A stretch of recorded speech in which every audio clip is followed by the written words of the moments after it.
If you're an A-level PE student struggling with lever systems, listen up to this. So firstly, I'd always write out the acronym of 123 FLE, and that is telling you what is in the middle of each class of lever. So the fulcrum is in the middle of a first class lever, the load is in the middle of a second class lever, and the effort is in the middle of a third class lever.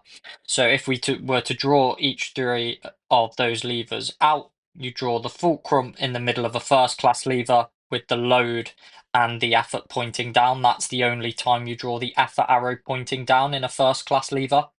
In a second class lever, you draw the load in the middle, and then it doesn't matter what side you draw the other two, but this time you draw the effort arrow pointing upwards.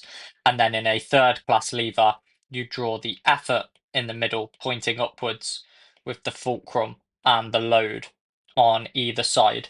And in reality, the fulcrum is always the joint. The load is always the weight being lifted. And then the effort is always the agonist muscle that is contracting to produce the force. And then there's another good rule of thumb. So for the practical examples, the only first class levers in the human body are neck extension. So like when heading a football, and then also elbow extension. So like the upward phase of a push-up. So they're the only two first class levers. The only second class lever is plantar flexion. So like jumping up for a header in football. And then any other movement will be a third class lever. So if it's not one of those three that we've mentioned already, neck extension, elbow extension, or plantar flexion, if it's not one of those three, it will be a third class lever. But normally they go with elbow flexion.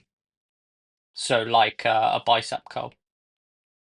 And just to give you an example of what the fulcrum load and effort would be in a bicep curl, if we draw it out here, let's say that's the dumbbell that they're lifting, and then that's the bicep. So you've got the load being the dumbbell, you've got the effort being the bicep, and then you've got the fulcrum being the elbow joint. And that's why it's a third class lever.